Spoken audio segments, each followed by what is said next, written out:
Hello students, welcome to my channel study with Pandit ji. तो students, आज के क्लासे मैं आलोचना करब संस्कृत विकास जो तुम्हारे क्लास 8 जो टेक्सट বইটা রয়েছে তারই একটা চ্যাপ্টার যার নাম কি, যার নাম হচ্ছে কৃপা শক্তি, অর্থাৎ কৃপার শক্তি, তাই না? তাহলে এখন আমরা স্টুডেন্টস টেক্সটটা একটু আলোচনা করে নেব, তাই না? দেখো প্রথমে কি রয়েছে, ঠাকুর শ্রীরামকৃষ্ণ হুগলি জেলায়াং কামারপুকুর নামক গ্রামে একস্মিন সদ্ব্রাহ্মণ বংশে অজায়ত। অর্থাৎ ঠাকুর শ্রীরামকৃষ্ণ হুগলি জেলায়াম অর্থাৎ হুগলি জেলার কামারপুকুর নামক গ্রামে অর্থাৎ কামারপুকুর নামক গ্রামে একস্মিন সদ্ব্রাহ্মণ বংশে অজায়ত একটি সদ্ব্রাহ্মণ বংশে জন্মগ্রহণ করেছিলেন। অর্থাৎ শ্রীরামকৃষ্ণ হুগলি জেলার কামারপুকুর নামক গ্রামে এক সদ্ব্রাহ্মণ বংশে জন্মগ্রহণ করেছিলেন।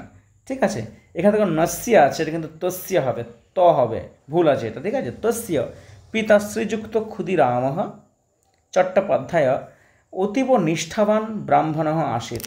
তার পিতা শ্রীযুক্ত ক্ষুদিরাম চট্টোপাধ্যায় খুব নিষ্ঠাবান ব্রাহ্মণ ছিলেন, তাই না?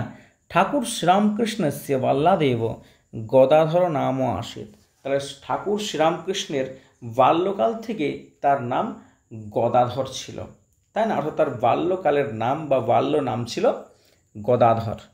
বিদ্যালয়ে কিঞ্চিত বিদ্যাভ্যাসম অকরত। অর্থাৎ এই শ্রীরামকৃষ্ণ বিদ্যালয়ে কিছু সময়ের জন্য বিদ্যা অভ্যাস করেছিলেন, অর্থাৎ পড়াশোনা করেছিলেন, তাই না? নেক্সট দেখো, এখানে বলা হয়েছে অনন্তরং স্বগৃহ দেবতা শ্রী শ্রী রঘুবীরস্য সেবা কার্যে নিযুক্ত হওয়াত। অনন্তর সে গৃহদেবতা শ্রী রঘুবীরের সেবা কার্যে নিযুক্ত হয়েছিল, তাই না? কে? এই শ্রীরামকৃষ্ণ। স্বহস্তেন পুষ্পং চিনতি স্ম। নিজের হাতে পুষ্পচয়ন করতেন। নিত্য পূজাম অকরত। নিত্য পূজা করতেন, প্রতিদিন দৈনন্দিন পুজো করতেন। বাল্যাৎ প্রভৃতি সদানন্দ। বাল্যকাল থেকে তিনি সদানন্দ ছিলেন, সর্বদা আনন্দে থাকতেন। আবাল বৃদ্ধ বনিতাः সর্বে এব ত্বাং স্নেহং কুর্বন্তি স্ম। আবাল বৃদ্ধ বনিতা অর্থাৎ ছোট থেকে বৃদ্ধ সকলে তাকে স্নেহ করত, তাই না? কালে স দক্ষিণেশ্বরে পরমহংস রূপেণ প্রকটিত সন নরেন্দ্রাদি ভক্তান আকর্ষয়াত। অর্থাৎ কালে ন কিছু কালের মধ্যে তিনি দক্ষিণেশ্বরে পরমহংস রূপে প্রকটিত হয়ে নরেন্দ্রাদি ভক্তদেরকে আকর্ষিত করেছিলেন। অসৌ নরেন্দ্র বিবেকানন্দ ইতি সংজ্ঞা প্রাপ্য তস্য মানসপুত্র রূপেণ বিরাজিত।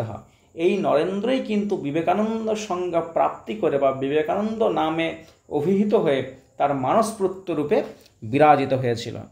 একদা বিবেকানন্দস্য পরিবার অতীব দরিদ্র অভবৎ। এক সময় স্বামী বিবেকানন্দের পরিবার খুব দরিদ্র হয়ে গিয়েছিল। একদা তেন রামকৃষ্ণং নিকষা সংসারস্য সর্বে সংবাদং বিজ্ঞাপিতে।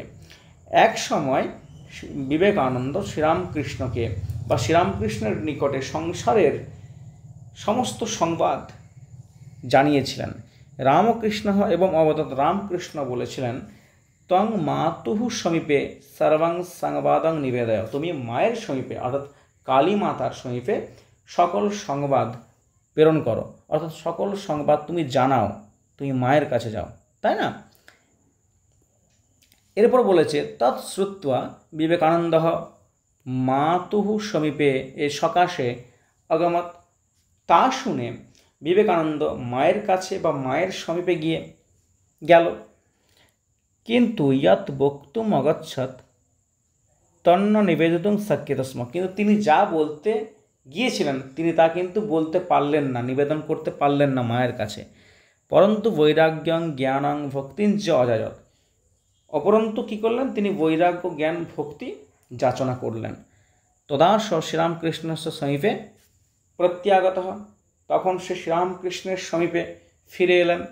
কে? স্বামী বিবেকানন্দ। রামকৃষ্ণ বারত্রয়ং প্রেষয়ামাস। ঠাকুর রামকৃষ্ণ তাকে 3 বার প্রেরণ করলেন। কিন্তু বিবেকানন্দ মাতুঃ সকাশে পূর্ববৎ অজাযত। অর্থাৎ কিন্তু বিবেকানন্দ মায়ের কাছে গিয়ে সেই আগের জিনিসটাই চাইলেন। তিনি গিয়েছিলেন তার সংসারের দুঃখ কষ্টের ঘটনা বলতে, কিন্তু তিনি বারবার কি যাচনা করলেন? সেই বৈরাগ্য জ্ঞান ভক্তি যাচনা করলেন। স ধনাদীন ন শক্যতে স্ম যাচিতুম, সে ধনাদি অর্থাৎ সম্পদাদি চাইতে পারলেন না, তাই না? অতঃ পরং শ্রীরামকৃষ্ণ তম এবং অবদৎ, অতঃপর বা অনন্তর শ্রীরামকৃষ্ণ তাকে বলল, যৎ তব সংসারে অদ্যাবধি ভোজনাচ্ছাদনের চিন্তা কদাপি ন ভবিষ্যতীতি, এরপর থেকে তোমাকে সংসারে খাওয়া দাওয়া এবং পড়ার জন্য তোমাকে চিন্তা করতে হবে না, তোমার দুঃখ কষ্ট লাঘব হয়ে যাবে। স্বামী বিবেকানন্দ শ্রীরামকৃষ্ণস্য কৃপাধন্য হবৎ, অর্থাৎ স্বামী বিবেকানন্দ শ্রীরামকৃষ্ণের কৃপাধন্য হয়েছিলেন। তাহলে স্টুডেন্টস, এই যে টেক্সটটা আমি তোমাদেরকে পড়িয়ে দিলাম, তোমরা কিন্তু মন দিয়ে ক্লাসটা দেখবে, খুবই সোজা, তোমাদের কাজ হবে মন দিয়ে পড়াশোনা করা। ঠিক আছে, আজকের মতো এখানে, পরের ক্লাস আবার নতুন টপিক নিয়ে হাজির হব। ততক্ষণ পর্যন্ত তোমরা সঙ্গে থেকো। আর তোমরা যদি কোনো বিষয়ে কোনো টপিকে কিছু জানতে চাও, অবশ্যই কিন্তু কমেন্ট করে জানাবে, আমি তোমাদের সেই সমস্যা দূরীকরণ করার চেষ্টা করব।